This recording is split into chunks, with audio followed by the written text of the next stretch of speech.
오늘 본문은 세례 요한이 태어나는 그런 장면이 있는 본문입니다. 세례 요한의 어머니죠.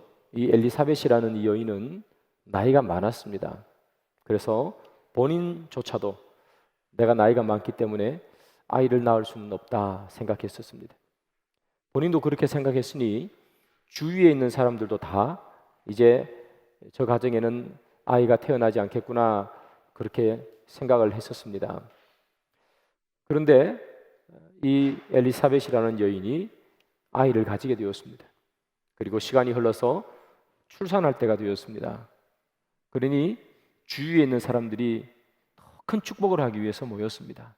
젊은 여인이 아이를 낳으면 축복하겠지만 그러나 참 나이가 많은 이 여인이 이제 첫 아이를 낳는다고 하니 더 많은 축복을 해주기 위해서 아마 동네에 있는 사람들 그리고 이 여인의 일가 친척되는 사람들 또 이 여인의 남편의 일가 친척되는 사람들 많이 모였을 것입니다. 많이 모여서 축복하고 축하합니다. 많은 사람들이 축복해 주는 가운데서 이 여인이 아이를 출산했습니다. 얼마나 기쁩니까? 사람들이 다 기뻐하고 다 즐거워합니다. 이제 태어난 아이를 이제 이름을 지을 그 시간이 되었습니다. 고대 유대 사회에서는 아이의 이름을 지을 때는 엄마 아빠가 이렇게 보고 그냥 좋은 이름을 짓는 게 아닙니다. 저도 우리 아이가 3명 있지만 이름 지을 때 어떻게 지었느냐 하면 그냥 예쁜 이름 그리고 뭔가 또 이렇게 뜻이 있는 이름 이렇게 해서 이걸 섞어서 뜻이 있대 좀 예쁜 이름 이렇게 지었습니다. 그래서 첫째 이름은 하영이 이렇게 지었습니다. 하나님의 영광이다 이렇게 지었습니다. 두 번째는 하린이. 사실 이 하린이라는 이름은 특별한 뜻을 가지고 있지는 않았습니다. 예뻐서 지었는데 애가 자꾸 물어봐요. 이게 한문이 없거든요. 한글 이름인데 아빠 내 이름 뭐예요? 뜻이 뭐예요? 그래서 제가 뜻이 없는데 그래서 하나님의 기린이다 그렇게 얘기했습니다. 그래서 하나님의 기린이 뭐냐고 물어보길래 그냥 그렇다 그 얘기를 했었어요. 큰 아이는 현우 이렇게 지었습니다. 그래서 어질 현자 도울 우자 이렇게 써서 큰 아이만 한문이 있고 둘째 셋째는 한문이 없는 그런 이름을 지었는데요.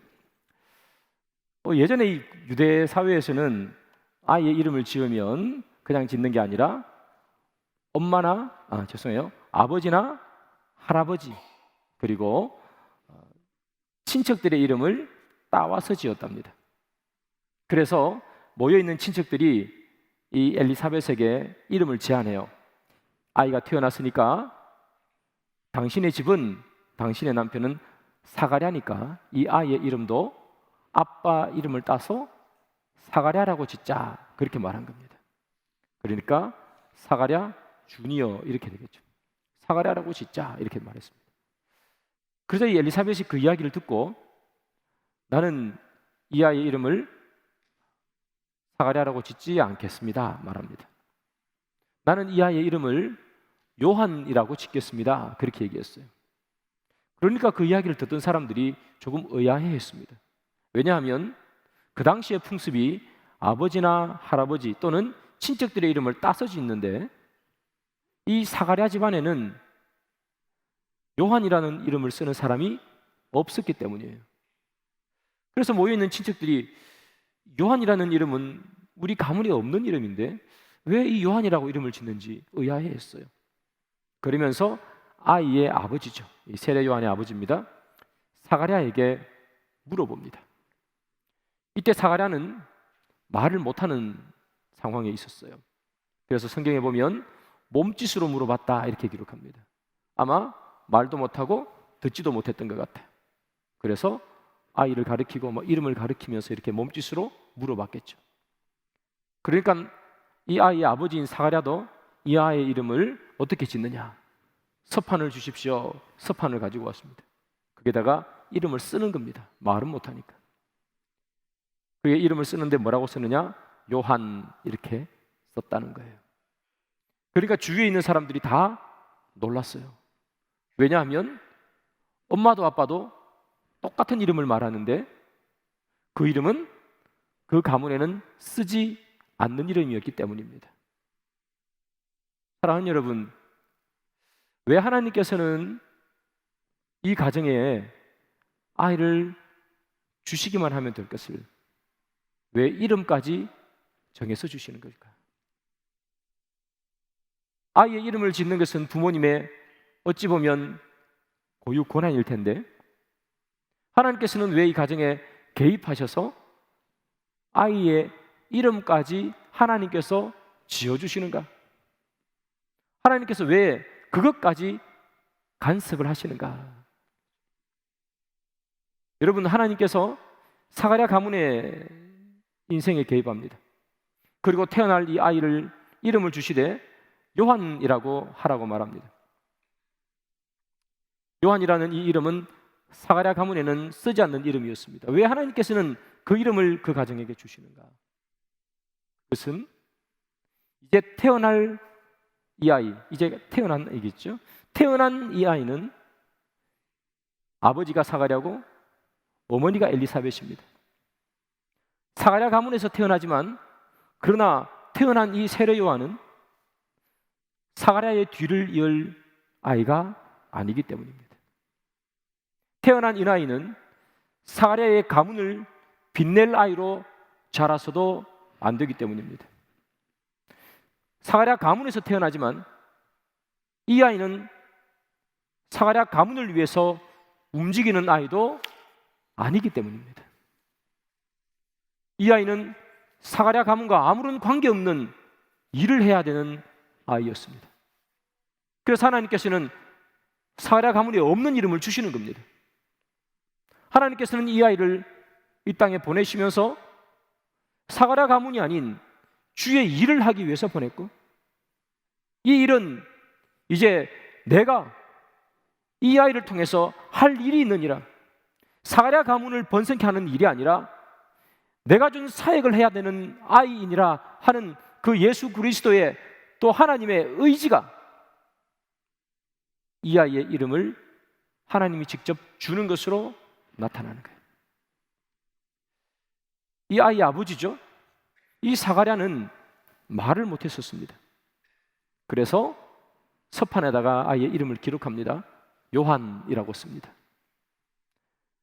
사가랴가 서판에다가 아이의 이름을 요한이라고 쓴 것은 천사가 나타나서 내 아내는 임신을 할 것이고 그 아이의 이름을 요한이라 하라 했기 때문에 그냥 요한이라고 쓴 게 아닙니다. 아버지가 요한이라고 서판에 쓴 것은 무슨 의미냐면 신앙 고백입니다. 어떤 신앙 고백인가? 하나님, 이제 이 아이는 내 뒤를 이어서 제사장으로 해야 될 그럴 아이로 자란 아이가 아닙니다라는 고백입니다. 이 아이는 나와 우리 아내 사이에서 태어난 아이지만 그러나 우리 가문을 위해서 일할 아이도 아닙니다. 이 아이는 주의 길을 예배하는 아이고 주의 일을 위해서 쓰임받을 아이입니다. 하나님, 마음껏 쓰십시오. 내가 이 아이를 주님께 드립니다 하는 그 신앙 고백으로 이 아이의 이름을 사가랴라고 적는 것이 아니라 요한이라고 적는 것입니다. 주님께서 요한이라고 말하라고 그러고 이 사가랴는 요한이라고 적었습니다. 사가랴는 하나님의 뜻을 알고 있었던 것입니다. 하나님께서 이 아이를 왜 이 땅에 보내시는가? 우리 가문을 빛낼 아이로 자라게 하기 위해서 이 아이를 이 땅에 보내신 것이 아니라 하나님의 일을 하기 위해서, 주의 도구로 쓰이기 위해서 하나님이 보내셨구나. 그렇다면 내가 이 아이를 우리 집안의 아이, 내 아이로 키울 문제가 아니라 하나님의 사람, 하나님의 도구로 이 아이를 주님 앞에 드려야 하겠구나. 그래서 그는 자기 집안에 도저히 찾아볼 수 없는 이름, 요한이란 이름을 서판에 적게 되는 것이죠. 사가랴는 아내가 임신하기 이전에 천사가 그에게 나타났었습니다. 그리고 천사가 말합니다. 내 아내는 아이를 가질 것이라. 그때 사가랴는 이렇게 말합니다. 나도 늙었고 우리 아내도 늙었는데 나이가 많아서 이제 우리는 아이를 가질 수 있는 그런 나이가 아닙니다 라고 말했습니다. 그러자 가브리엘 천사가 말하죠. 내가 준다고 했는데 내가 왜 안 된다고 하는. 너는 믿지 못하기에 너는 말을 못하리라. 그렇게 말했습니다. 그때부터 사가랴는 말을 못하게 되었습니다. 그리고 요한이 태어나서 그의 입이 풀려 말을 할 때까지 약 10개월입니다. 이 사가랴는 그 10개월 동안 무슨 생각을 하면서 10개월을 보냈겠습니까? 결코 짧지 않는 약 1년 정도 되는 그 긴 시간, 얼마나 답답했겠습니까? 말을 못하니까. 그러나 그는 그 10개월 동안에 말 못하는 답답함이 있었지만, 그러나 그 10개월 동안 그는 무슨 생각을 하고 보냈을까? 천사가 그에게 나타났습니다. 내 아내가 아이를 낳으리라. 무슨 농담 같은 소리를 하십니까? 내 나이가 몇 살인데? 천사가 말합니다. 내가 믿지 못하니 너는 지금부터 말을 하지 못할 것이라. 바로 혀가 굳어져서 말을 못합니다. 여러분, 그때 이 사가랴에게는 무슨 생각이 들었을까요? 말을 못하게 하니 정말 말을 못하는구나. 이게 웬일이지? 그리고 시간이 흘렀습니다. 아내가 아이를 가졌습니다. 젊었을 때부터 지금까지 아이 가지기를 그렇게 소망했지만 아이가 생기지 않았습니다. 그 오랜 세월 동안 아이가 생기지 않았는데 천사가 나타나서 아이를 가질 것이라 그 이야기했는데 곧바로 자기 아내가 아이를 가진 것입니다. 가브리엘은 무슨 생각을 했겠습니까? 천사가 하는 말이 농담이 아니구나. 진짜구나. 되는구나. 현실로 다가오는구나.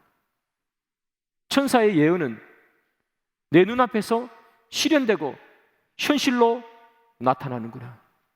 환상이 아니라 현실이구나. 그것을 10개월 동안 깨닫고 있지 않았겠어요? 천사가 하는 말이 다 성취되어지고 이루어지는 것을 바라보면서 이 사가랴는 마음속에 생각했던 것입니다. 아, 천사가 하는 말은 성취되는 것이구나. 그러면서 그는 그때부터 어떤 사람으로 바뀌느냐? 그는 기대하는 사람으로 바뀌게 됩니다. 사가랴는 기대하지 않았던 사람이었습니다. 왜 기대하지 않았는가? 나이가 많았기 때문입니다. 나이가 많은 내가 무슨 아이를 낳을 수 있어? 그는 포기했습니다. 성경에 보면 기도했습니다. 아이를 달라고 기도했습니다. 기도했지만 기대하지 않았습니다. 기도했지만 내가 무슨 아이를 낳아? 기도해놓고서도 그는 기대하지 않았습니다. 그는 그 기도를 기대하지 않고 그냥 했던 기도겠죠. 기도하면서도 의심하며 기도했던 것입니다. 그는 기대하지 않는 사람이었습니다. 그러나 천사를 만납니다. 하나님께서 주시는 말씀을 만납니다. 그리고 그는 기대하지 않았던 사람이 기대하는 사람으로 변화됩니다. 그는 아이를 가질 것을 기대하지 않았지만 천사를 만나고 하나님을 만난 후에 그는 아이를 가질 것을 기대합니다. 그 말 못하는 그 10개월 동안 그는 그 기대로 가득 차 있었습니다. 그리고 또한 말 못하는 그 10개월 동안 그는 어떤 기대로 가득 차 있었을까요? 아이가 태어나면 이 아이의 이름을 요한이라, 하나님께서 주신 그 이름을 이 아이에게 붙이리라 하는 그 기대로 아이가 태어나기만을 기다리고 있었지 않겠습니까? 그리고 그는 또 기대한 것이 있습니다. 그것은 천사가 말한 것처럼 이 아이가 태어나면 이 아이는 하나님의 도구로 쓰여질 것이라 하는 그것을 그는 잊지 않고 있었습니다. 그리고 그는 기대했습니다. 이 아이는 하나님의 도구로 쓰여지기를 기대했습니다. 그러면 여러분, 천사 가브리엘이 태어나는 이 아이가 어떻게 하나님의 도구로 쓰임받는다고 예언했을까요? 성경을 봅니다. 누가복음 1장 16절 17절. 이스라엘 자손을 주곧 그들의 하나님께로 많이 돌아오게 하겠음이라. 그가 또 엘리야의 심령과 능력으로 주 앞에 먼저 와서 아버지의 마음을 자식에게 그스르는 자를 의인의 슬기에 돌아오게 하고 주를 위하여 세운 백성을 준비하리라. 가브리엘이 말한 태어날 이 아이, 이 세례 요한이 해야 할 일은 크게 두 가지입니다. 첫 번째는 백성들을 하나님께로 돌아오게 하는 일입니다. 천사 가브리엘은 얘기합니다. 네가 아이를 낳을 텐데 그 아이는 백성들을 하나님께로 돌아오게 하리라. 두 번째, 이 아이가 맡은 임무는 무엇인가? 준비하리라. 주 예수의 길을 준비하는 아이가 될 것이라. 예수님께서 올 것인데 이 아이는 먼저 예수의 길을 준비하는 아이가 될 것이라 가브리엘 천사가 이야기했습니다. 예전 같았으면 그는 그 이야기를 듣고 아무런 기대 없이 흘렸겠지만 하나님을 만나고 하나님의 성취되시는 일들을 그는 경험하면서 그는 기대하고 있습니다. 가브리엘 천사가 말했던 저 말을 그는 잊지 않고 기대하고 있습니다. 그리고 아이가 태어났습니다. 아이가 태어나자 그의 입술은 풀리게 되고 그는 예언하기 시작합니다. 그의 예언을 한번 들어보십시오. 누가복음 1장 76절 77절입니다. 이 아이여, 내가 지극히 높으신 이의 선지자라 일컬음을 받고 주 앞에 앞서가서 그 길을 준비하여 주의 백성에게 그 죄사함으로 말미암는 구원을 알게 하리니. 아버지 사가랴는 아이를 바라보면서 예언을 하게 됩니다. 그 예언의 핵심은 두 가지입니다. 첫 번째는 이 아이는 준비하는 아이가 되면 좋겠습니다 하는 예언을 합니다. 두 번째, 이 아이는 주의 백성들에게 구원을 알게 하는 아이로 자라기를 예언했습니다. 두 가지입니다. 이 두 가지는 무엇과 똑같은가? 바로 아이가 태어나기 전에 가브리엘 천사가 이 아이에 대해서 예언한 것과 똑같습니다. 가브리엘은 이렇게 예언했습니다. 이 아이는 준비하는 아이가 되리라. 백성들로 하여금 돌아오게 하는 아이가 되리라. 그것을 마음에 품고 있던 이 사가랴는 아이가 태어나자마자 이 아이는 준비하는 아이가 되게 도와주십시오. 이 아이는 주의 백성들을 구원을 알게, 주의 백성들이 돌아오게 하는 아이가 되게 도와주십시오. 이렇게 예언하고 있습니다. 사랑하는 여러분, 사가랴는 기대하지 않았습니다. 기대하지 않는 인생이었습니다. 기도했지만 기대하지 않는 인생이었습니다. 그러나 하나님을 만나니 기대하지 않습니까?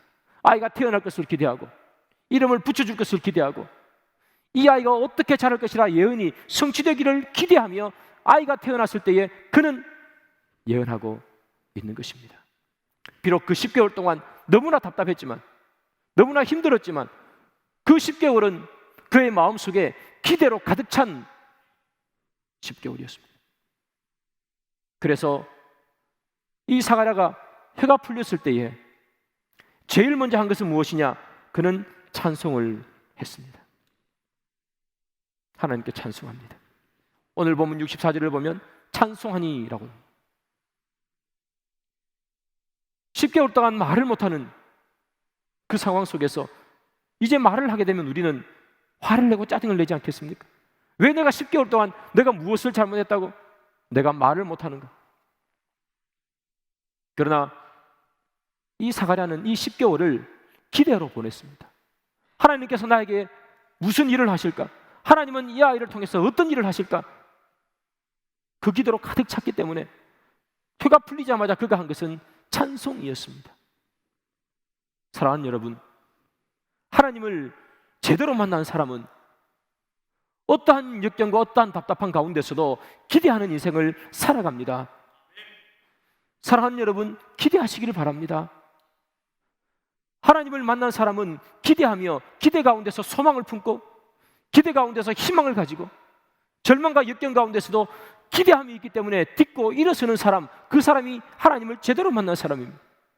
성경에 보면 하나님을 만난 사람은 다 기대를 품고 살아갑니다. 성경에 이런 비유가 있습니다. 어떤 사람이 밭에서 열심히 일을 합니다. 열심히 일을 하다가 그 밭에서 아무도 발견하지 못했던 보화를 발견하게 됩니다. 가슴이 두근두근 뜁니다. 기쁨이 벅차오릅니다.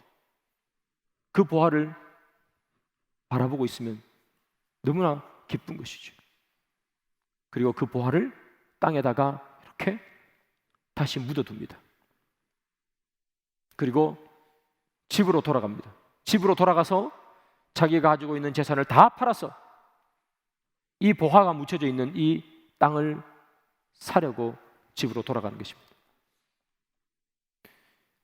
이 보화가 있는 묻힌 땅을 사려고 집으로 돌아갈 때에 이 사람의 마음이 어떤 마음이었을까? 성경은 이렇게 기록해요. 기뻐하여 돌아가서 보화를 발견하고 그것을 땅에 묻어놓고 이 사람은 집으로 돌아갈 때 기뻤습니다. 왜 기뻤어요? 기대가 있기 때문입니다. 저 보화를 가질 것에 대한 기대, 그 보화로 인해 인생이 변화될 것을 바라는 기대. 그래서 집으로 돌아가며 가슴이 뛰었겠죠. 쿵닥쿵닥. 그리고 집에 누워있는 동안에도 그 보화 생각했겠죠. 그리고 자기 집을 팔아야 되니 그 집이 빨리 팔리기를 소망했겠죠. 이제 조금만 있으면 그 보화가 내 것이라는 그 기대가 그를 기쁘게 만들고 흥분하게 만들고 가슴을 뛰게 만든 거예요. 근데 여러분, 그 보화는 무엇을 상징합니까?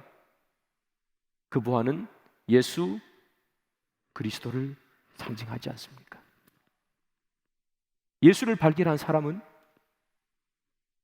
기쁘다는 얘기예요. 소망이 있고 희망이 있는 거예요.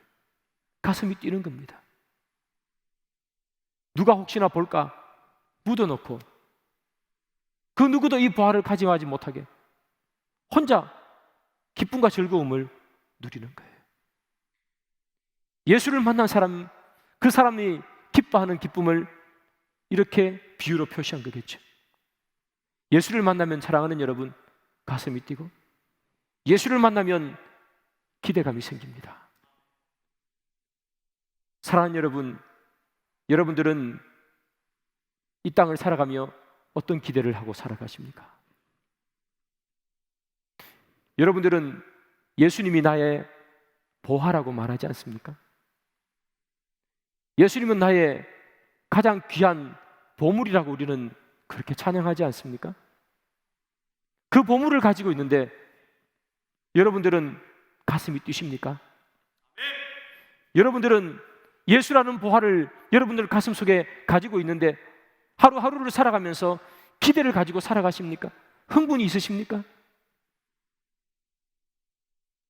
세상 사람들은 로또를 삽니다. 로또를 사서 한 주를 두근거림으로 지낸다고 해요. 로또가 당첨될 확률은 우리가 길을 걷다가 벼락에 맞을 확률보다 더 떨어진다고 그러잖아요. 그 희박한, 거의 되지 않을 그 확률임에도 불구하고 세상 사람들은 로또를 사서 기대합니다. 마음에 그립니다. 만약에 당첨되면, 로또에 당첨돼서 나에게 40억, 50억이 생기면 집을 사고 차를 바꾸고 옷도 사고 여행도 가고 그런 기대감에 부풀어 있습니다. 되지 않을지라도 기대라도 품고 있으면 즐겁다는 이야기입니다. 그래서 그거 로또 한 장 손에 들고 일주일을 기대로 즐겁게 보내지 않습니까? 사랑하는 여러분, 그 로또보다 비교할 수 없을 만큼 값지신 우리 주님을 우리는 소유하고 있지 않습니까? 여러분들은 예수를 소유하고 있으면서 어떤 기쁨의 기대를 누리고 있습니까? 예수님께서 내 인생을 바꿔줄 것을 머리로 생각하면서 여러분 기뻐해 보셨습니까? 여러분들이 처해 있는 어려움과 답답한 상황이 있다면 하나님께서 내 인생에 개입해 주셔서 그 답답한 인생, 그 꽉 막힌 것 같은 내 삶을 뚫어주실 것이라는 그 기대를 마음속에 하며 혼자 웃어보시고 혼자 즐거워해 보신 적이 여러분 있으십니까? 세상 사람들은 로또 한 장 사서 그 즐거움을 누리고 그 기대를 누리는데 예수를 소유하는 우리는 왜 그 기대가 없고, 왜 그 소망이 없고, 왜 그 기쁨을 누리지 못할까요? 사랑하는 여러분, 여러분들이 하루하루를 사시면서 주님께서 여러분들 삶 속에 개입하실 것을 기대하시기 바랍니다. 그리고 기도하시기 바랍니다. 그리고 고대하시기 바랍니다. 하나님께서는 여러분들을 내 아들이라, 내 자녀라 부르셨지 않습니까? 왜 우리의 아버지 되신 하나님께서 우리의 인생 가운데 개입하지 않으시고, 왜 우리의 삶 가운데 즐거운 것과 기쁜 것을 주시지 않겠습니까? 왜 기대하지 않았습니까? 기대할 때 하나님께서는 베풀어 주시는 거예요. 기대할 때 하나님께서 좋은 것을 우리에게 선물해 주시는 것입니다. 포기하지 마시고, 여러분의 삶이 때로는 막힌 삶 같고, 때로는 어려운 삶 같고, 때로는 앞이 잘 보이지 않는 깜깜한 삶 같아도 기대하십시오. 하나님께서 내 아버지 되시기 때문에 내 인생을 그리며 주님께서 내 인생을 바꿔주실 것을 기대하십시오. 기대하시면 하나님께서 여러분의 인생을 변화시킬 줄 믿습니다. 오늘 본문에 사가랴, 그는 여러분 말을 못했다고 말씀드리지 않습니까? 천사가 나타나서 말합니다. 내 아내가 아이를 가질 것이라. 그때 사가랴가 무슨 말씀을 하십니까? 저와 내 아내의 나이가 몇 살인데 아이를 낳습니까? 그러자 그는 벌을 받아 말을 못했습니다. 그는 기대하지 않았기 때문입니다. 기대하지 않기 때문에 그는 말을 못합니다. 기대하지 않는 인생에는 아무것도 생기지 않습니다. 언제 사가랴의 혀가 풀립니까? 아이의 이름을 서판에다가 요한이라고 적을 때 그의 혀가 풀립니다. 아이의 이름을 요한이라고 적는 이유, 그것이 무엇이라고 말씀드렸습니까? 신앙 고백이라 제가 말씀드렸습니다. 이 아이는 더 이상 내 아이가 아닙니다. 천사가 예언한 것 같은 그 아이가 되게 도와 주십시오. 내 가문을 빛내는 아이가 아니라 하나님께서 사용하실 도구가 되게 도와 주십시오. 그런 아이로 자라기를 기대하고 고대하고 소망합니다. 요한이라고 썼죠. 그의 입이 풀린 것은 기대할 때 하나님께서 내려주시는 축복입니다. 기대감이 없었습니다. 하나님을 믿었지만 아무런 기대하지 않았습니다. 기대하지 않으니 말을 못합니다. 그러나 기대하는 인생으로 바뀌니 그는 혀가 풀리고 말을 하는 사람이 되었습니다. 사랑하는 여러분, 여러분들의 인생에 그냥 하루를 살지 마시기 바랍니다. 그냥 자고 일어나 하루를 그냥 보내지 마시기 바랍니다. 내 인생에 찾아와 주셔서 내 삶 속에 개입하실, 내 삶 속에 나에게 찾아와 주셔서 내 인생을 변화시켜 주실 그 주님을 기대하시며 하루를 살아가십시오. 기대하는 인생에 하나님께서는 좋은 것으로 응답해 줄 줄 믿습니다. 말씀의 결론을 맺습니다. 사랑하는 여러분, 우리 주님께서 이렇게 말씀하시죠. 두드리라 그리하면 열릴 것이라. 우리는 기도하며 많이 주님을 두드립니다. 그런데 꼭 우리는 사가랴 같습니다. 기도하지만 기대하지 않습니다. 기도하지만 마음속에 설마 이루어질까 기대하지 않습니다. 그러나 여러분, 기도하시고 기대하십시오. 그러면 하나님께서 사가랴에게 아이를 준 것처럼 여러분들에게, 여러분들이 기도하는, 그리고 여러분들이 기대하는 것을 하나님께서 여러분들에게 주실 줄 믿습니다.